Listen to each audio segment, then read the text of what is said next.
And welcome back. Happy Friday, ladies and gentlemen. Welcome back to another episode of Grade A Power Plays here on the Grade A Fantasy channel. I'm your boy, Grade A Fantasy, here with some more picks. And let's get right into the recap. Oh man, sorry for yawning and stretching during that intro, but last night finished off the night pretty decent with the Dylan Holloway and Shen. Don't know if anybody's been paying attention, but lately, even though they line up Shen with supposedly line 2 and Thomas supposed to be on line 1 with Neighbors and Bolduc or whatever, Shen and Thomas ended up fully line correlating with the opposite lines. So I don't really know what's going on there. Because when the points came through, Shen combined with I think Bolduc, and then Thomas did it with I don't know. It was just weird when the 5-on-5 goals happened or whatever. But hey, it was what it was. Jason Zucker got ruled out, so that got voided. We were on the wrong side of the ruckus, even though I still was able to get Tage and Benson. Grizzlick assist, Grizzlick point. But other than that, nothing else really worked. Buffalo 2 didn't come through for me whatsoever. So here we are, and let's get right back into it to go into the weekend right. First off, a lot of options. I was waiting for some morning skates and some lines. And yeah, one of my favorite things I said originally I thought I was going to do, with as bad as the Devils defense has been, even in their wins, they're giving up minimum 3 goals. Their defense will give up, so they're forced to score. But when you go to Winnipeg, your offense is sent to die. So if you're counting on the Devils to at least score 2, I'm not willing to put it on the right line combo of anything of any sort on that side. Normally, Jersey Devils, even with the injuries, they've been a team that I've picked. I've hit Hischier and Nico and Timo a few times, but in this game, we'll start off with the 8 o'clock start. We'll have both of the sandwich games 8 o'clock, because there's three at 7, 2 in the 8 o'clock block, and then 1 at 10 by itself. I think the Rangers are finishing their West Coast trip at Anaheim, if I'm not mistaken, or second to last game. But when you look here, the points, they've probably changed from this morning. Looking at these 1-point props, there's no value there at all. But what do I do like on this side? And you can take them singly too. Doesn't mean they're all going to hit, but the line 3, usually you'll get fully line 1 correlated, and then you'll have line and the second power play, separated by 2 lines. No. With Winnipeg, that entire line is correlated on power play 2. And lately, they have come up scoring on that second power play line. So on power play 2, Nemestikov, Niederreiter, and Perfetti, all of them fully correlated on line 3. They're here on line 2. Perfetti plus 118. Iafallo plus 144. Nemestikov plus 158. You're not going to get them on the power play. Normally, they only list the power play 1 and maybe one other guy. But Iafallo for power play plus 500. It's just worth the risk. So I already had that in there. But Niederreiter, all the combinations. Niederreiter, Perfetti, plus 261. Nemestikov, Niederreiter, almost plus 300, plus 298. Plus 254, Perfetti, Nemestikov. And then I put Alex Iafallo just for a point by himself is plus 142, plus 500 for a power play point. That's what I have earlier. I do like line 3. Now, obviously, looking at this matchup, as bad as the Devils defense is, and Jake Allen was confirmed just a little while ago. They're still going to be confirmed, but people thought it was going to be another Markstrom start, which is gambling wise is what you like. But still, Jake Allen's still solid goalie, but he still has a horrible defense in front of him.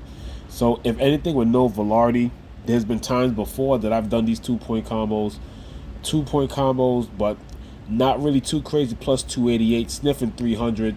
If anything, taking somebody who's been shooting and who hasn't been hot, but has been pretty good, especially in the last couple of games with Velarde and shooting a lot. He's the man. He's the main guy on that line shooting. In the last 10 games, when it comes to Lowry, Mason Appleton, and Nicola Ehlers on the left side, plus Ehlers is on the power play. Ehlers has 5 goals, 4 assists in the last 10 games with 26 shots with 2 power play goals. So obviously with our follows up there, but when you lose somebody like Velarde, I'm pretty sure Ehlers is going to get more minutes, even on the second line. He averages the most minutes by pretty much a full minute on that second line, 16.4. Adam Lowry's at 15.79. Mason Appleton just under 15. Even though the 2-point combos kind of work, it will be interesting if Ehlers by himself plus 320 isn't bad for 2 points. And if they can get a power play opportunity or two, Josh Morrissey plus 360 for 2 points as well. Quarterback in that power play isn't too bad. Now let's go on to another game. I was waiting for skates to see who was going to be in the lineup and healthy. And I do like some of the combos here. Prices are still expensive, not Winnipeg expensive, but still expensive enough. I haven't picked in a while. I will be interested in Sam Bennett. Without a doubt, Sam Bennett and Sam Miscavige, he's also kind of getting priced down, just like how Dylan Cousins getting priced down. There was a time that Sam Miscavige was like plus 135, almost plus 150, plus 102. I'm going to take him for plus 186. Plus, you're still dealing with a Utah team not in the top 5, but guess what? They're 6th, just outside the top 5 in penalty minutes. Vejmelka was once again named the starter, so still power play opportunity there. With these two still correlated, Brad Marchand is clear. He'll be on the second line, so that pretty much shows you Sam Miscavige is pretty much Matthew Tkachuk. And when Matthew Tkachuk comes back, he'll be on that left side of Bennett while Marchand stays on the right. Marchand debuts on the right side today, but they still kept the penalty. They still kept the penalty kill the same. It's still Barkov, Bennett, Sam Reinhart, Sam Miscavige, and Seth Jones. So when it comes to that, we're going to go back for it again. Another consistent one that seems to hit nicely. Oh, this just went up because when I was doing the homework, it was plus 126. It's now plus 128. So we'll put a little something on Seth Jones. And then, of course, this is Utah. What sucks is FanDuel, I don't know what the hell you're doing, but they didn't even list Sam Miscavige on the power play. And don't fall for Brad Marchand. Yeah, he's debuting today, but Marchand doesn't correlate with these guys. He's on power play 2. Once again, power play 1 is as follows. The 2 up top, Barkov, Reinhart. You got Seth Jones being the quarterback. Marchand is on the power play, but he's on PP2. Sam Bennett. So they left off Sam Miscavige. So you can choose to pick these power plays here if you like. Obviously, I'll be looking most likely probably at Seth Jones, who's pretty much right there at the 290 mark. And like I said, it's still worth a sprinkle. They don't parlay, but they still correlate all at one time.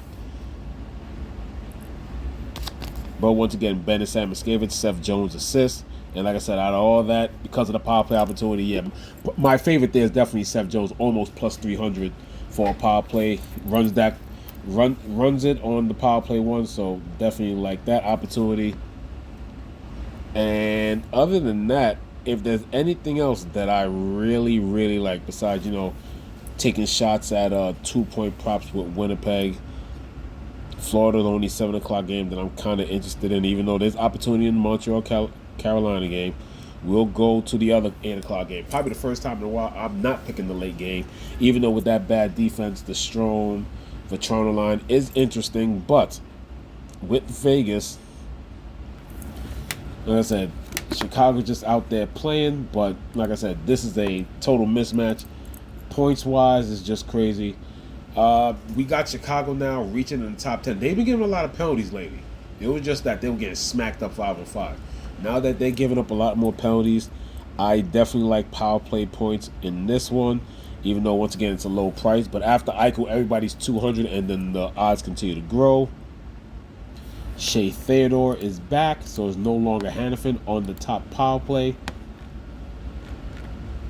Remember, Hurdle's still hurt. He did not join them. Do not expect him at all tomorrow or even this weekend. He is not on the road trip. They don't even want him flying. It's to that point where just relax and chill for the season. Lines aren't fully confirmed yet, but the last time these guys got together, it was still Eichel, Barbashev, and Stone. You had Nicholas Waugh. I was surprised because I thought William Karlsson would have moved up. Raw, Dorfeev, and Saad. Karlsson will be in between Victor Olofsson and Riley Smith. But when it comes to the power play points, what do I like here? Shea Theodore is now back.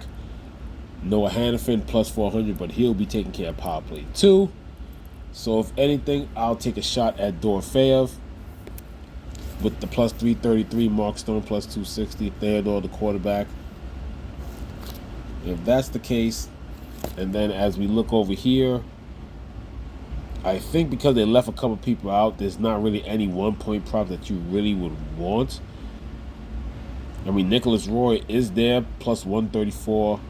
He's centering Dorofeyev. I think Sod is on this too, if I'm not mistaken. That full line together is plus 477, almost 500. But after that, it's really just and then of course you got what I think William Carlson's up here, but William Carlson doesn't have any of his line mates. Riley Smith and Olsen is not here. Riley Smith is here, so that definitely be some good plus money. Riley Smith, all he has is 3 assists, so Carlson hasn't really done nothing. I would have liked Carlson a lot more if he was up on line 2 with Dorofeyev. Definitely would have liked that. Nicholas Waugh is okay. I think just the combination right there. It's only 1 or 2 games or whatever. Dorofeyev hasn't done much in the 2 games since Hurdle got hurt. Nicholas Waugh, But if anything, this would be the one I'll probably be interested in to put 2-point props. Eichel Stone. Maybe even Theodore. Things to try here, but like I said, my favorite line is not there. So if anything, 2 points, or you could, or with this being Chicago, you could individually go for the 3 points, but it's it's only plus 440 for Eichel, because Eichel could easily get that with his shooting ability and his passing ability. If anything, I'll possibly be interested in maybe 2-pointing either him and Stone or him and Barbashev should be some good odds. He's 440. Eichel and Barbashev for 2 points on that top line, even though it's not power play correlated. It's plus 614. Him and Stone, it's plus 125. All 3 of them correlated. But we'll see right there. But yeah, definitely, without a doubt, favorite props is take your guess on the 2-point props. I definitely like it for Winnipeg and Vegas.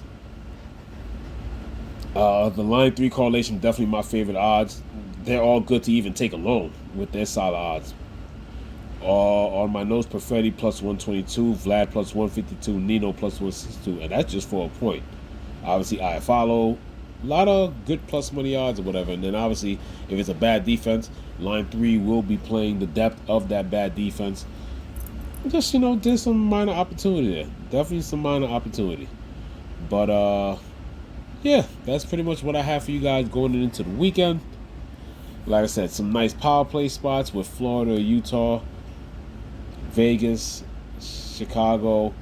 Even though Jersey does have a decent penalty kill, like I said, they've been giving up power plays. They've been giving up a lot. They're missing basically the top 3 defensemen and starting to show really bad. So that's pretty much what I have for you guys today. Thank you for tuning in. Let's go Winnipeg 3. This is Grade A Fantasy with Grade A Power Plays. Good luck, and I'm signing off.